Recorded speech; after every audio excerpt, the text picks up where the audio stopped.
This week's episode is brought to you by Pretty Easy Podcasts. If you've ever thought about starting your own podcast or have tried, but just didn't have the time to figure out all the technical aspects, Pretty Easy Podcasts is here to simplify the process so you can focus on the fun parts of podcasting. If you want a true partner and personal producer at an extremely low rate, go to prettyeasypodcast.com right now to get started. Podcasting is supposed to be a fun and interesting time where you talk about the stuff you know and love, not a laborious process where you have to learn audio production and build your own studio. Go to prettyeasypodcast.com today to start a professional sounding podcast that is done your way. Pretty Easy Podcasts, making podcasting fun, convenient, and, well, pretty easy.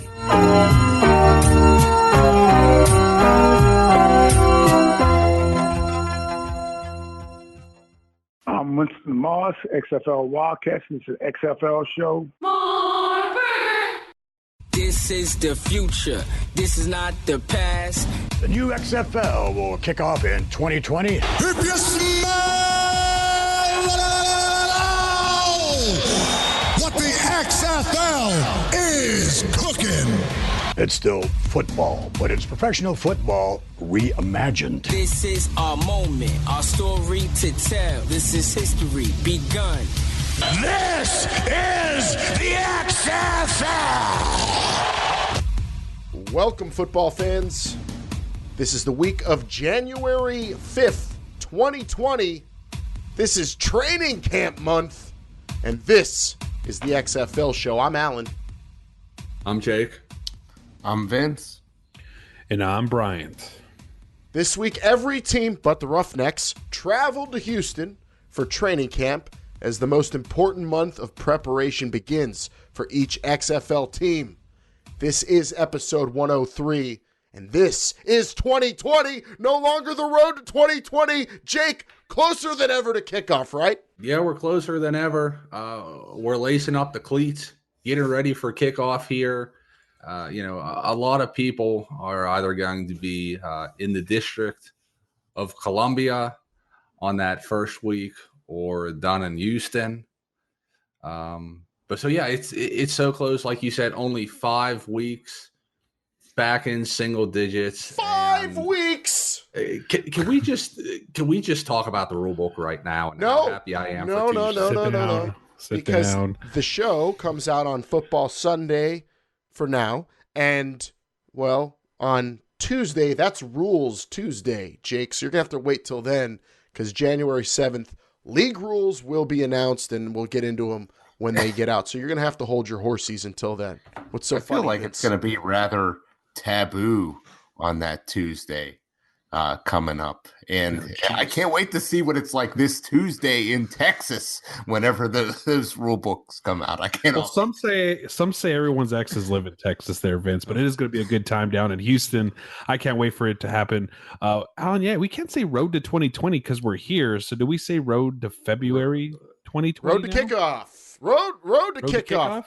Road to We're going to have to February. work on that, I think, a little bit. Or what about everybody's out in Houston. It's kickoff. Go ahead. It's kickoff year. That's all I want to say. We're in the year of the XFL, baby. We have arrived. Well, Alan, it is this.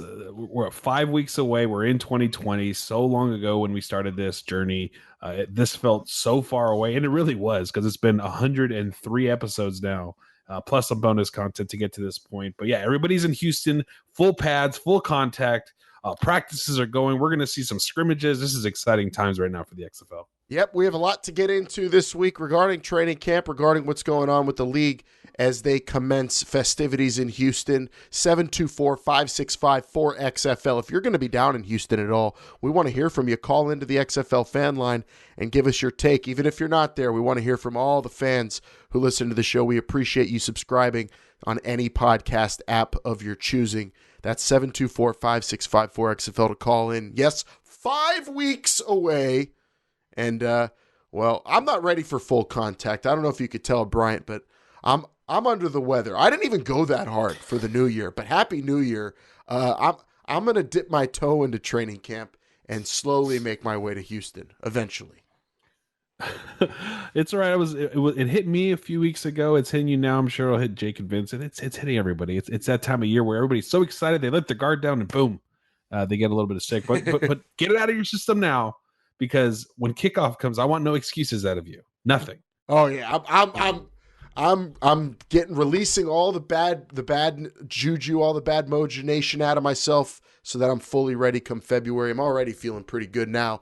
I'm ready to talk all this XFL. We've got some rumors, some innuendo about some coaching positions and some players that maybe will be in the league or won't be. Who knows? We'll get into that. We'll talk about what training camp will give us as fans and give these teams and what we expect. Maybe some predictions, Jake, we'll get into. But real quick, this week, there was a tailgate survey on FAN, the Football Advisory Network, Vince, asking about tailgates. Particularly, I got one from the Guardians, and I filled that thing out. And it asked questions about, like, how long will you tailgate? Do you want to be at an official tailgate? What's your thoughts on an official league or team-run tailgate, Vince? I think it could be a good thing. Tailgating is, extremely important to the culture of football and attending football games in this country. So anything that you can do as far as tailgating to promote this kind of thing, I think it is very important. And make it not just for regular people attending, but families as well. Yeah, making it family friendly. And you got to have something for everything. Tailgating's not just like drinking as much booze as you possibly can. Sometimes it's just enjoying good food with family and friends. That's what it's all about, tailgating, and it is very big. And I would expect, and I hope, that the XFL is promoting something there, just to celebrate the league and celebrate that football was still going on in this country in February. Yeah, I filled this thing out, as how I would be viewing tailgates, and so as a young stallion, I'm kind of I want to be a part of the more private tailgate where you do whatever, use traditional, probably drinking, cooking, and playing loud music, but the family aspect of it and it being an official event run by the teams or the league is important, of course, and that'll also get people involved with the community. You could probably have local personalities and guests at those kind of things, so those are very important, and I totally expect the league to be doing. Bryant, their league's going to be doing stuff like they're already doing stuff like that in LA. Well, this is LA. This is where we do these. This is where that stuff was born. If you remember, not too long ago, LA had put out the Wildcats had put out a survey on Twitter what you want to see when you arrive to the stadium, and live events. Winston live Moss DJing. Well, that too. People love being entertained. They don't want to just show up to a football game. Tailgating is a part of the experience. Yes. It's a part of why people go to football games. Alan, how many times have you told me that I'm going to the tailgate? I don't know if I'm going to the football game yet. I'm still up for debate on that. That's because people love that part of football, and to have the XFL make that a point and bring that out there is just another reason why they're looking at fan first experience as a top priority. Yeah, 2 seasons in a row for me, I've gone to more tailgates than Steeler games. So it's very important. I mean, we could attest to it, Vince. Yeah, and think about this. This is a league that is just starting up. There is no established, fan bases. There is no, tailgating traditions entrenched in these individual cities. So if you could set something up, say you're just a couple dudes, or maybe you're a single dude, and you're looking to go to the XFL game in your town, and you say, hey, I want to go and I want to soak up the atmosphere and I want to do something before the game and I want to meet other XFL fans, then I'm going to the official XFL tailgate and having a damn good time before I head into the game. That's what it's all about. Vince, I was thinking something similar. I mean, this is unprecedented. You're going to be able to start your own traditions that other people are going to follow for years to come. I mean, if you wanted to, start a tradition where you're going to eat a bologna sandwich right before you go through the metal detectors, you could, and people would be doing it for years on end. If you wanted to shoot off Roman candles in the parking lot, again, check your local ordinances, but perhaps that's something you could do. Well, Jake, most important question, we'll leave it here at tailgating then for you. Should league-wide there be a ban on anything on gas grilling? A ban on gas grilling. Charcoal only? That's we don't have enough time for that, and I don't want to anger some of my co-hosts. I will speak for, I don't think there should be, but also that is up to the individual parking authorities. It is. Leave it at that. You're right. What do you do with the hot coals? I still haven't figured that out. I mean, it's hard out here. Propane is kind of the way to go. But then you got to think about, maybe you could get a big local propane company to sponsor the tailgates too, and that's dollars you're leaving on the table. Dale so Gas? Think about maybe or what's whoever's big in the local area. Vince, can I ask you to ask this question? Can you ever arrive too early to a parking lot party? No, because there ain't no party like the pre-party to the parking lot party. Yeah, of course not. But if you're cooking with charcoal, you better get there early. I will say that. All right, moving on to some other stuff that came about in between last week's show and this week in the new year. And one is a juicy rumor here, Vince. Doug Meacham, the offensive coordinator for the BattleHawks, rumored, I wish we could have got some clarity on this if it's true or not, but footballscoop.com reported that he's expected to return to TCU and the staff there for Gary Patterson, leaving the BattleHawks before the season starts. We saw some of these kind of instances with the AAF. You don't like to see a coach leave, especially as training camp's getting started. If it's true, I don't know how devastating it is considering the staff that Jonathan Hayes put together there. He's got guys like ex-Iowa quarterback Chuck Long on his staff, and he's an offensive play caller himself. Yeah, I mean, Doug Meacham, a good coach, and, he was down with Gary Patterson at TCU, maybe during some of TCU's best years as a program in their history, 2014 to 2016, a team that, could have very well easily made the college football playoff in those years. This guy's a good coach. I'm not going to sugarcoat it. I think this would be a big loss for the BattleHawks if they would lose this guy. I hope it's not true. Yeah, you don't want to see that happen. But like I said, I think Jonathan Hayes is a pretty quality offensive staff already. I assume one of the older guys would probably step up, like a Chuck Long, and take over the position of offensive coordinator. But Meacham's also acting as the quarterback coach. And Bryant, in St. Louis, the quarterback coach is seemingly going to be a pretty important role for that particular team, considering their quarterback situation. Well, we've talked about their quarterback situation in the past, and the young and inexperienced Jordan Ta'amu out there, which likely will probably be the starter for that team. We'll see the competition. No one has been named there, but you're right. So if you have to have your quarterbacks coach now, either call plays or you have to get a mix of all your offensive coaches to get a good offensive scheme going now. That's never good going into a season for any team. And that's just not me, because I love the Wildcats. I want to put that out there too.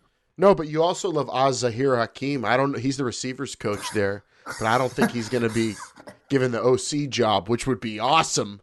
But I have a feeling it'd be one of the older guys on the staff. But we'll see what happens. Maybe Jonathan Hayes ends up just calling his own plays like Kevin Gilbride is seemingly going to be doing with the Guardians. But there you go. Some rumors swirling, and hopefully that gets hammered down pretty soon as training camp's underway as of this live on tape podcast and recording. So we'll get in some other rumors swirling around players and just speculation among fans in a little bit. Jake, the rules will be revealed and discussed on Tuesday, and the league's planning a whole day of it. They're going to have Oliver Luck talking about the rules publicly. Then head of officiating Dean Blandino is going to be involved as well. And there's also going to be a conference call that we're looking forward to following. So a whole day surrounding the rules on Tuesday. Are you taking the day off? I wish I could, but it's, we're early in the start of a new work year. So I will not be. I wonder if they're going to be, trickling them out throughout the day, maybe giving us little tidbits. A slow burn, as I like, or if they're just going to drop the whole thing all at once. Drop that rule book on my head, please. But I think it's going to be one at a time. Really? Because their history will show us that they full on just announce everything at one time. Team names, logos, colors, jerseys. I could see the only thing that was a slow burn was coaches. I could see them trickling out some of the big ones and then just dropping the rest of it. Yeah, I don't think. Do you think the whole morning will be filled with the rules that we've kind of already known?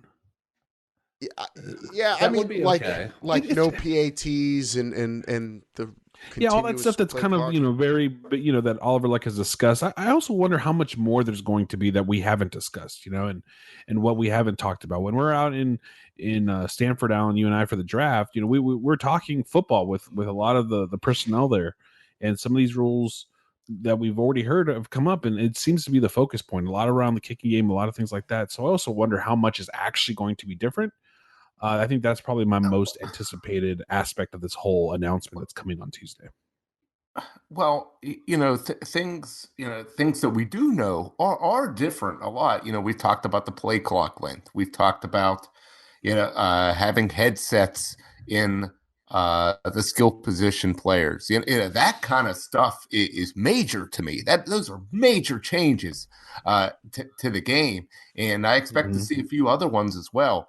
So even with we already know, I think that there's a lot of huge differences in the game that we're going to see.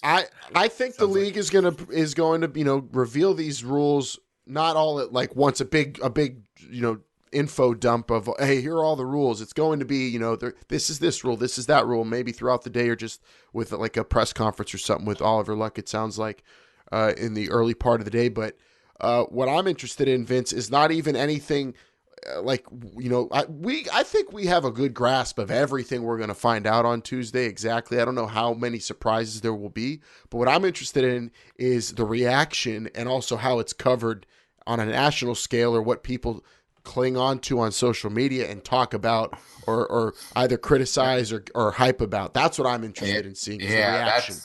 I agree with you, Alan, because this is, I think, what we've, we could talk about cities and players and jerseys all we want, but this is really what we're most interested in, is how is this league going to be different? How is this league going to reimagine the game of football, which is what it's set out to do?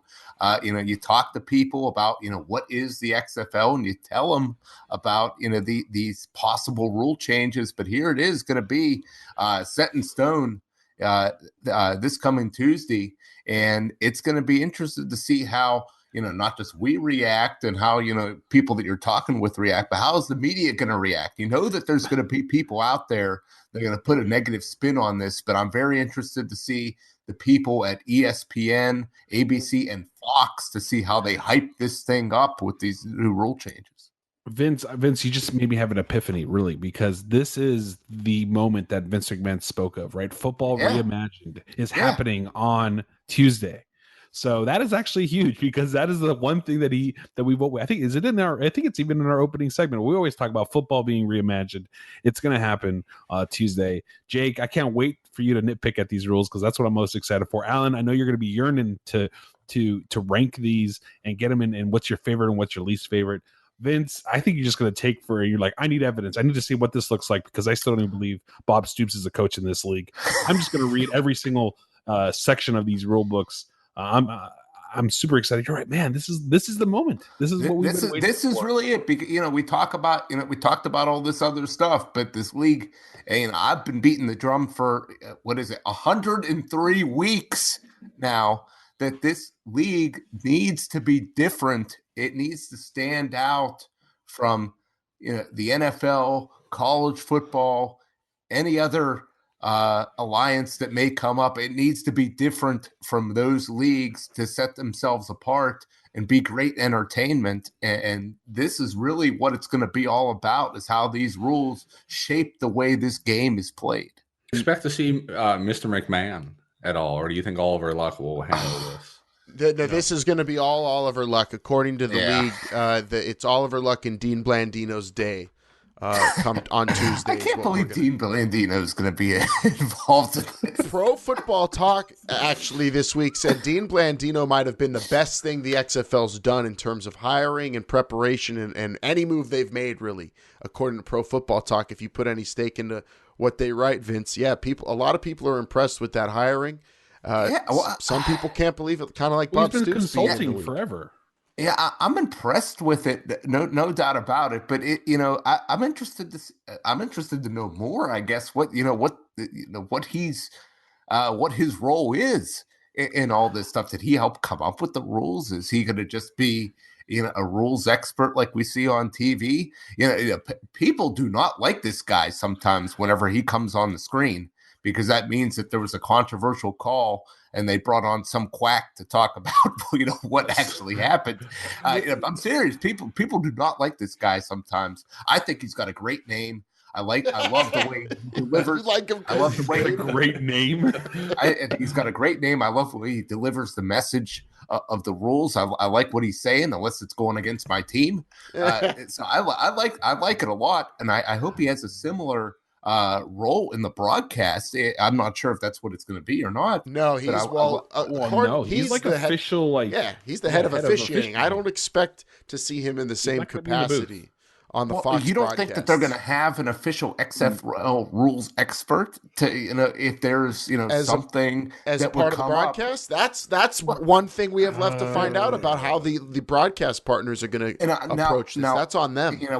We've talked about this, that the rules are going to be simpler. We presume that they're going to be simpler. There's not going to be as much controversy, but at the same time, I think, that you should have somebody, if there's something that's going to be drastically different from traditional professional football, that you may need somebody there to help clarify a few things to the audience, don't you think? I agree with that, but you can't have, if he's the league of officiating. It's going to have to be someone else. Head of officiating. You can't have him on TV criticizing the officials that he's supposed to be managing, right? So you can't have that man. I agray that you need that role, but I don't think that he's the man for the job. That was the wrong call. We're going to find that guy. We're going to find him after today. I will say this, though.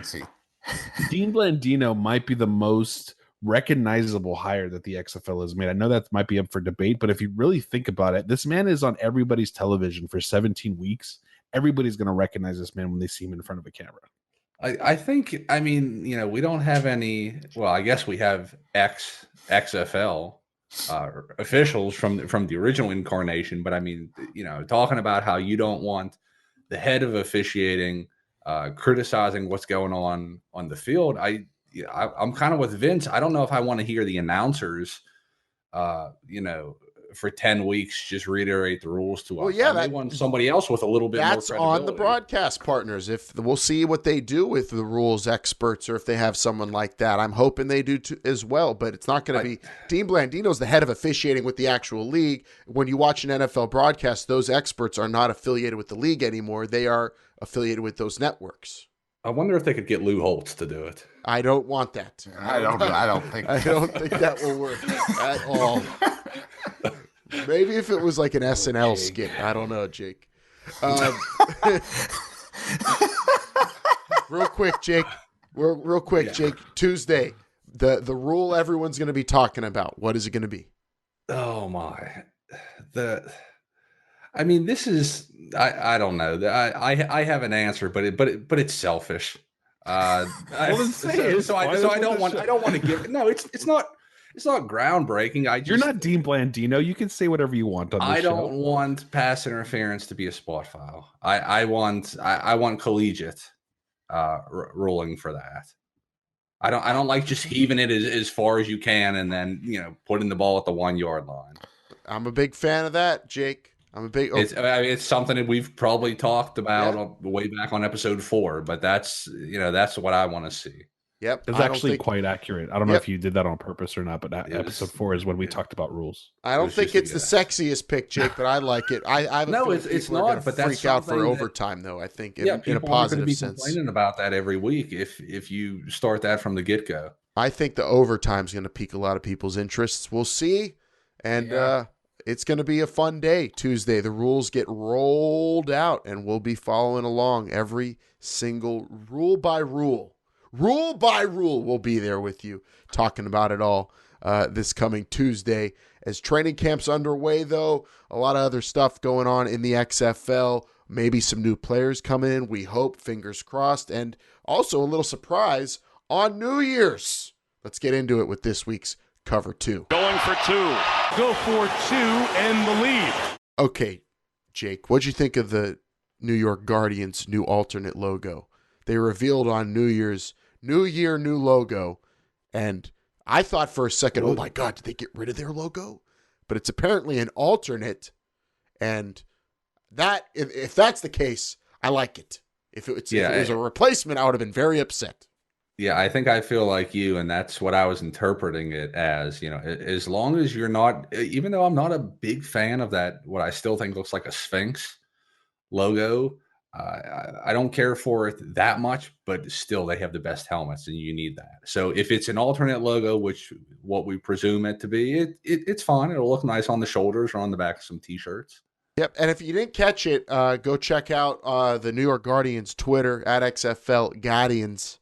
They, on New Year's, posted this logo, a little quick video reveal of the new logo, and it's just basically an NY and a G, right, Bryant? And it's, I'm looking at it here, it's kind of a more it's a simpler logo than their helmet logo, but I think it's kind of essential for any New York or LA team to have that kind of the abbreviation logo. Almost all it's ubiquitous across all sports. And as a New York team, you kind of have to have that.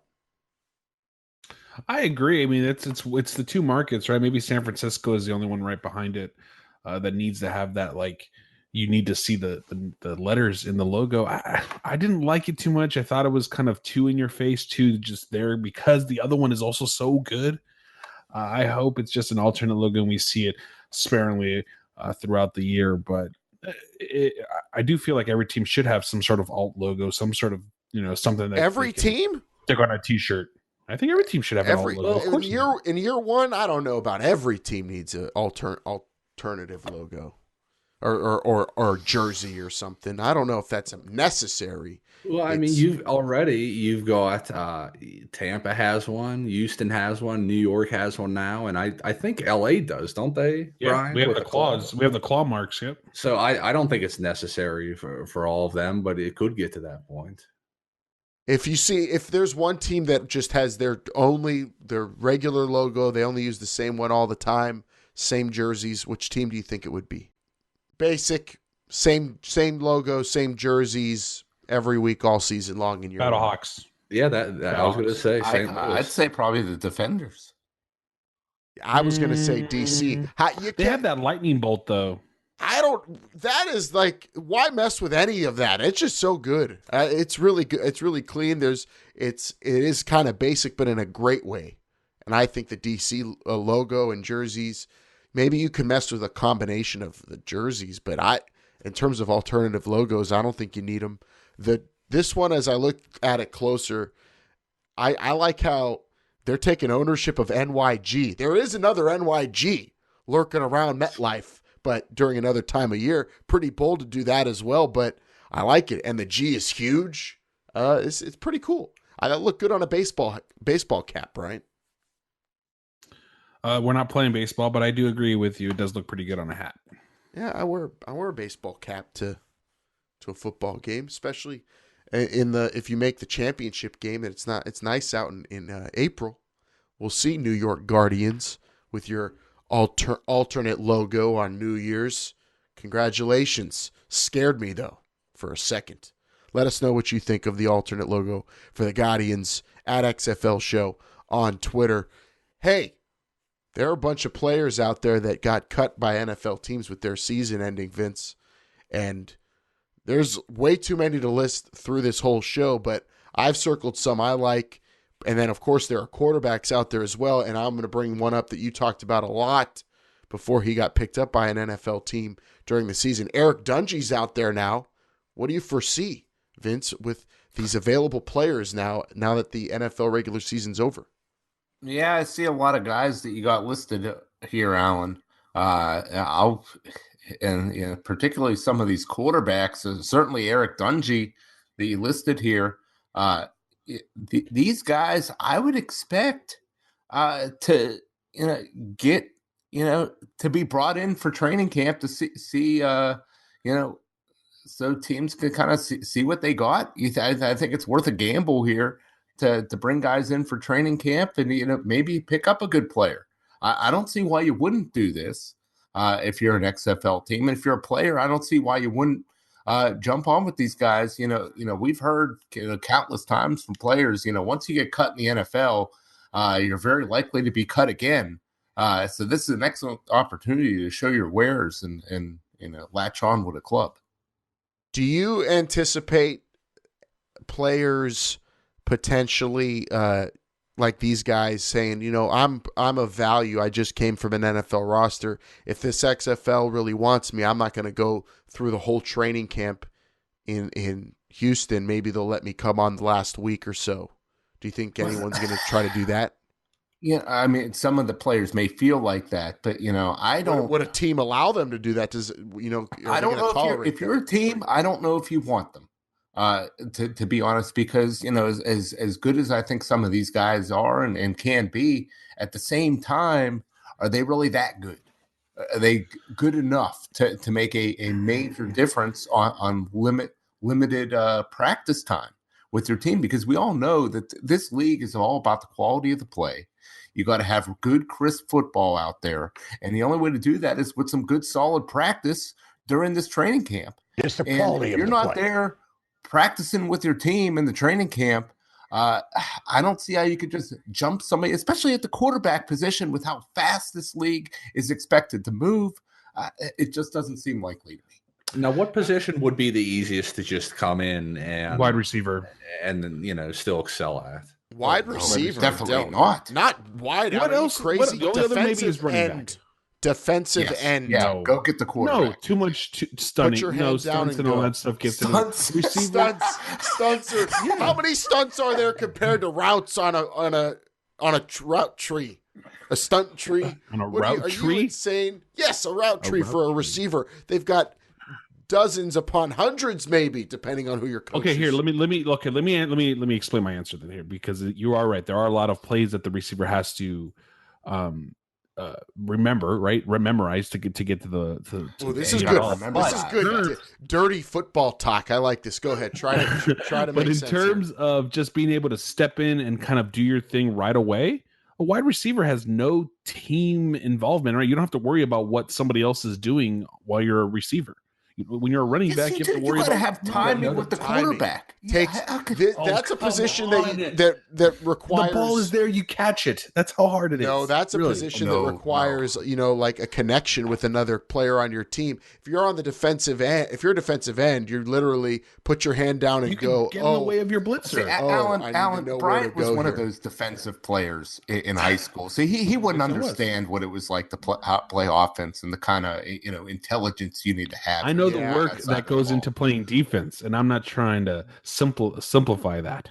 Well, I can't wait till we have one of these receivers Speaking from a guy who's got or DNs on the speaking show. from a guy who got stuck into a linebacker position in the middle of the season. Yeah, I can't wait to have one of these players on to ask them that question, Brian. We'll see who's right there. I have a feeling Vince and I are going to come out on top. Other players Every player is available. going to say they're another position. No, that's just how it's. I don't know. I think a DN would be like, oh, man, I could just go play anywhere today. Whatever.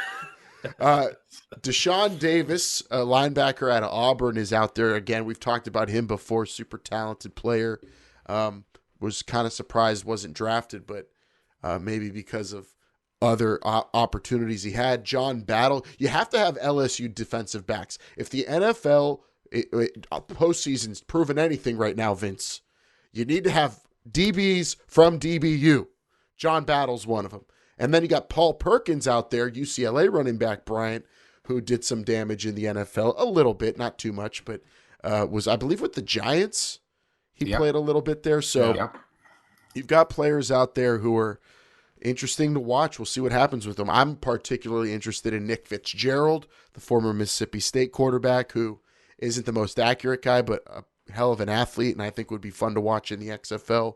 But keeping our eye out, there's a huge list. Shout out to that Mad Max on Twitter, Bryant. We've had one of our most devoted tweeterers to at XFL Show hitting us up with his list of players he's watching that are available, and that guy, he went hard on Black Monday earlier this week.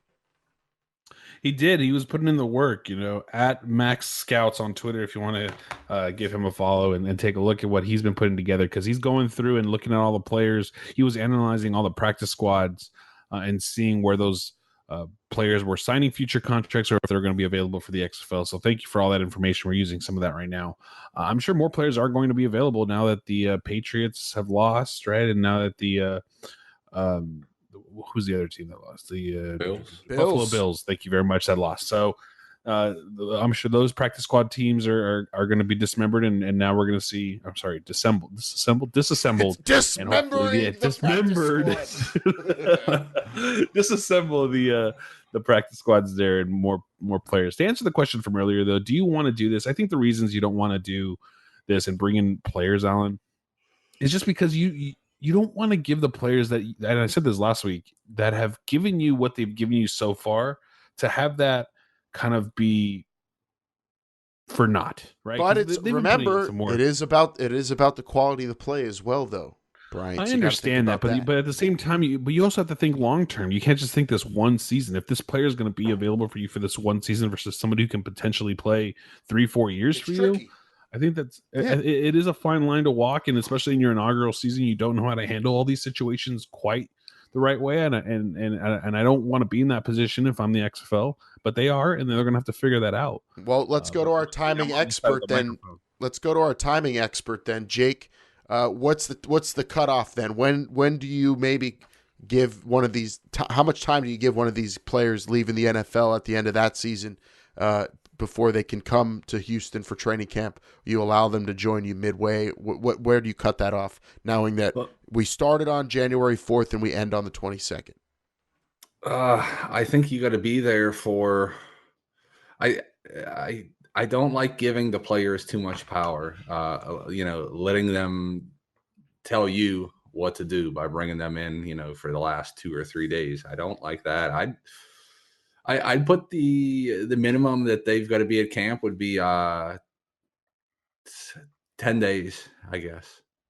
So there's a little more time if you think that they're worth coming in, but I'd say a week and a half feels right for the very minimum.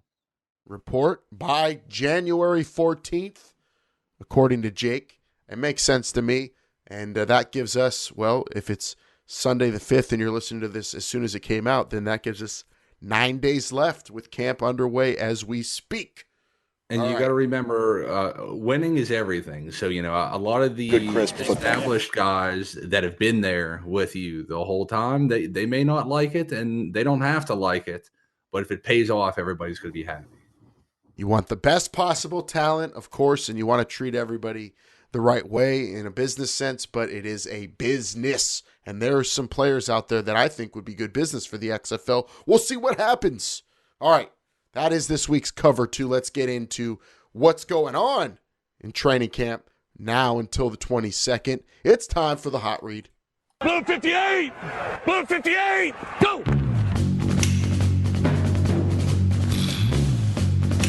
Hey, Ric Flair! Ric Flair! Pepper, Flip, Caliber. O-Town, Happy, Jolly, Drop, Buster, Boomer, Tiger! I think he's got a hound too, Rodney, I think. B-19! B-19 is fucking! Hey, Seattle! Ryan! Orange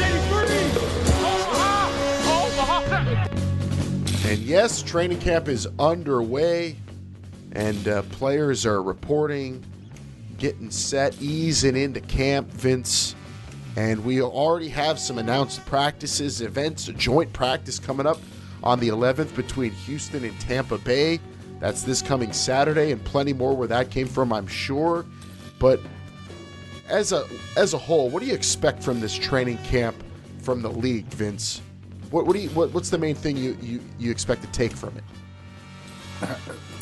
Well, I suppose that just getting acclimated to what this game is going to be like. And we're going to find out what this game is going to be like on Tuesday when the rule book is announced. But, it's going to be, practicing, and especially in these joint practices, it's going to be practicing against another team with these actual rules to get a feel for the flow of the game. I think that's going to be the biggest thing I'm going to take from it is, how do these teams get acclimated to what this game is going to be like? I don't expect to see too much coming from training camp where, we're starting to learn the names of players, like at least we're talking about a national scale, the lesser, the people who aren't following it as closely as we are and some of the fans who listen to the podcast now do, but people who will be joining us shortly once the kickoff happens. I think those people aren't going to learn about, any particular players just yet through training camp, but this is where the game will be announced, like the rules and the league itself and its identity will really be in a spotlight consistently over the next few weeks. I think that's what we're going to take from it. But also, I think as a whole, what we're going to get from the league with training camp is a preseason atmosphere, I think, is what this is also going to conjure up. Not just the training camp, Brian. I think we're going to get that preseason vibe at some point over the course of the next few weeks as well, with how these joint practices are going to be happening and all the teams are going to be interacting with each other in Houston. There's a lot that goes into these, right, teams. This is kind of, we talked about mini camps and how that, you start building relationships with and friends that are on your team. But now this is football. This is putting pads on. You're going to be battling against some of these people you made friends with, battling for positions. People are going to get cut at the end of this. Don't forget that. That's a huge part of this whole thing, right? This is not just, hey, I'm on this team. There are 70 players on average for these teams. About 20 or so are not going to make it. So it's time to get serious. It's time to hunker down. A lot of things to analyze. Right, the players on a national scale probably are still not going to be quite there yet. But I do see some stars they're going to be made. We're going to see them on ESPN, especially when you have playoff football in the NFL. Not so much to talk about in terms of the amount of teams you need to talk about for ESPN and Fox. So there's going to be some snippets of XFL. I think this is the first time we're actually going to see a lot of this coverage from these networks and these partnerships really start to develop as well. You just brought something up, and I have a question now, Bryant. Do you think maybe we're underestimating how intense it might be down there? Because now you're talking jobs are on the line. The league is trying to, put itself out there. Teams are trying to get ready for a season, and all that, and it's like a traditional NFL preseason where all that's kind of going on. It's you watch Hard Knocks and all that, but added to that is the fact that this is a brand new league and everybody's trying to stand out, and the league itself is trying to stand out. It's going to be pretty wild. I like what you said, Alan, because you think about an NFL training camp. You got 90 guys in training camp, and let's be honest, 30 of those guys have no chance to make the team. And then, you really, most of the starting spots are already determined, and you maybe got, really only a battle probably for like 10 guys for those last 5 spots on the team. Well, here, in the XFL, especially in this first season, every spot is up for grabs. Everyone's on the same contract. I don't care where these guys were drafted. Yeah, I mean, you could talk about the tier 1 type players, but I think everything else is definitely right there for the taking. It's you're right, Vince, and that's why I bring up the contracts, because usually you have about 80 to 90% of your roster filled out going into training camp, right? If you're in the NFL, in the XFL, there's really maybe 3 or 4 spots that are kind of locked down, solidified. I mean, you look at Sean Oakman, who was being portrayed as the next great thing for the Wildcats, and he was gone. You just don't know what's going to happen when those players actually go out and put the pads on, put on those helmets, and battle out for these jobs. Because a lot of these men, this is their last chance to get on a professional football team, and the intensity level is at a max. I guarantee you down there. We're here talking about it as if it's fun and games as fans, but for the players, the coaches down there, it's all business, and business is serious when it comes to the XFL for these next 3 weeks. Yeah, it's going to be a different vibe, I think, from the mini camps for sure. Also, going into these training camps, or with them starting here, we have any predictions for any specific instances with the teams? Any scenarios you're watching, or anything that's standing out to you that's the most intriguing, Vince? I mean, I really got my eye on some of the quarterback situations, probably the St. Louis and Tampa Bay situations in particular. What about you? Well, certainly I'm definitely going to be paying attention to this quarterback situation, those quarterback battles, for sure, to see if anybody unseats those tier 1 assigned players. I think that's very intriguing. But for me also, a lot of it's going to come down to interest to see not necessarily the joint practices, but any sort of scrimmage or exhibitions that these teams have against each other. That's the real competition there. How do you turn up whenever the lights are on against somebody with other colors against you? That I'm very intrigued to see, because that's going to be, guys are going full speed. We're going to be seeing what this game is really going to be like, and that's going to be the highest competition, I think. Do you think there's any particular team or player you think that might start something down in Houston? Well, I mean, that's certainly. I imagine that there's going to be training camp fights. There has to be. You think? Who you got? Anyone pegged? Do you think that's going to be the culprit, the fire starter, the instigators? It's hard to say at this point. I mean, I can see maybe even Coach Moss starting a fight down. Yeah, I don't know. I think, that Wildcats bunch is going to be fun to see how they get along with everybody down in Houston. I'm interested to see when you get down there, the competition among players is pretty intense, like we said. But like when you're talking about the speed of each team, we joked about it, how every coach is saying, "Oh, my team's the fastest." But I can't wait to see. There are going to be players down there. They're going to be, going at each other, racing. That's going to be a lot of fun, I think. We're going to see the true team speed on display whenever they do, touch gloves a little bit, Bryant, whenever they get into these joint practices and the scrimmages. I'm going to say I think DC did the most talking about their team speed, so they got a lot to prove down in Houston in that regard.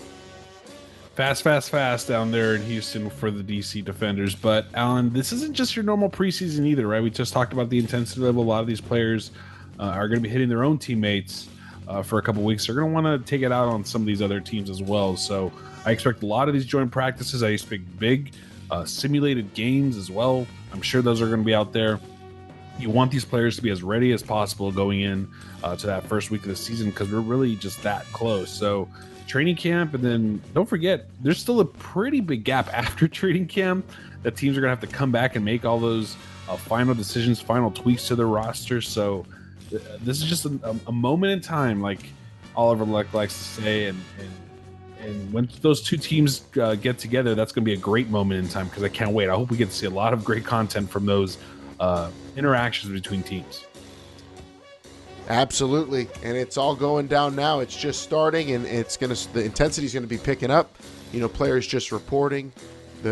No fancy shots of guys in helicopters or crazy trucks or showing up in extravagant motor vehicles. Vince, this is the XFL. It's a little different for training camp, but it should be pretty entertaining nonetheless. Yeah, some would say that this league is more about the logo. Yeah, which instead, and not the shield. It's not a shield. It's actually a logo, and also it's about actually competing for a spot on a team, because it's all up for grabs. Nothing's in stone for these players in Houston. It is a true competition on all 8 squads. It's going to be awesome, and it started already. We can't wait for the news to be coming out of Houston. We're going to be following it each and every single day. If anything big happens, we may just have to throw out a quick mini-sode onto the podcast feed. So make sure you're subscribed and alert at XFL Show. We'll be having stuff drop. We got the rules coming out. Anything else you got to plug, Bryant? Just a little something. We talked about tailgates and parties. The Wildcats are throwing a nice little block party to welcome them back from Houston over there at Dignity Health Sports Park. So go check that out. That's going to be Saturday, January 5th. And if you don't believe me, and I don't know why you wouldn't, but if you don't, go to this and you're going to see why Coach Moss is as advertised on this show. So that's at Dignity Health Sports Park as well. So that's going to be pretty intense. We're going to get a little preview of what we're going to see on game day. Block party. And look at that. We started the show talking a lot about partying before games. We're going to end it talking about partying before a season, wrapping up training camp with the Wildcats. I'm sure every team will have some sort of shindig that way. Cool that teams are doing that. And, yeah, we're going to try to get to them if we can. I don't know, Vince, if DC has one or New York, that's our striking distance. We might have to partake. I know we plan on being there, though, in DC week 1 for that first game, but lots to do before then with 5 weeks remaining. Yeah, we'll have to keep an eye out for that. What was that date again, Bryant? January 25th. Okay. 2 to 5 p.m. Pacific. It's not that far from LAX, Vince, so if you want to fly in, hop on an Uber, I mean, you could be back home by that night. I typically fly to Long Beach whenever I fly. Oh, it's right in the middle. Carson is really in the middle of LAX and Long Beach, so it's perfect.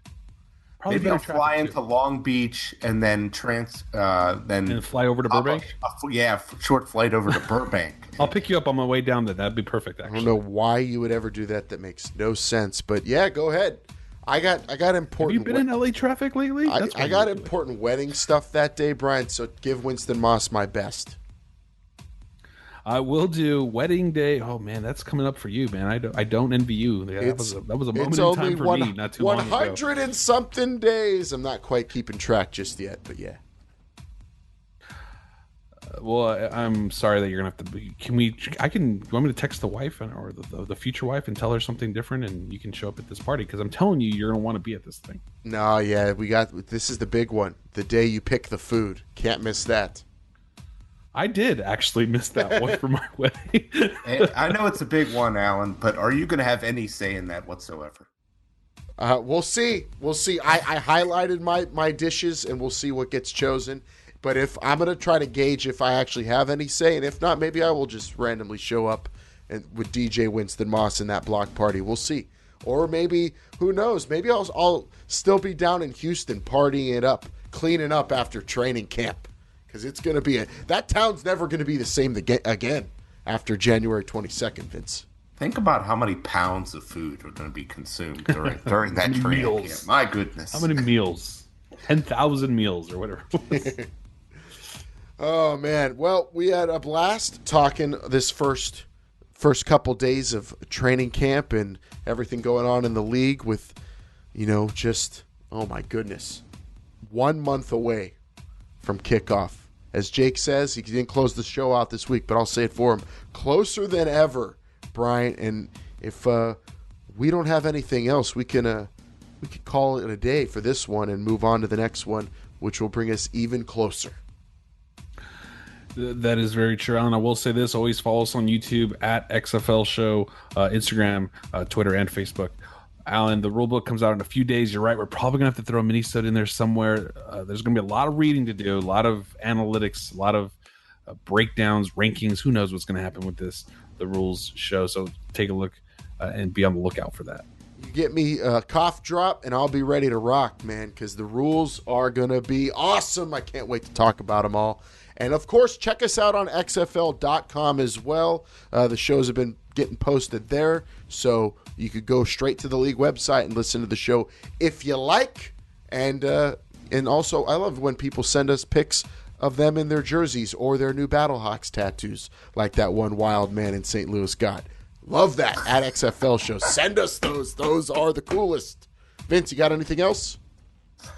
Just can't wait to hear more about this training camp. I know it's only been 1 day so far, but the action is going to be hard hitting, and I cannot wait to see these teams just lock horns before we get ready for that big kickoff in February. Yes, Only 5 weeks. 1 month away. Until then, we're going to have to just keep on pushing through almost to the finish line, baby. Stick with us, and we'll make it there together. For Jake, Vince, and Bryant, I'm Alan. This is the XFL Show. Remember, they're listening.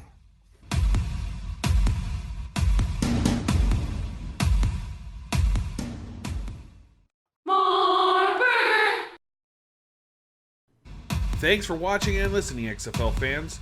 Don't forget to tell us what you think in the comments below, or even better, hit that subscribe button to stay up to date with all things XFL. Check out some of our other videos and follow us on Twitter, Instagram, and Facebook at XFL Show. This is the XFL Show, is a production of Pretty Easy Podcasts.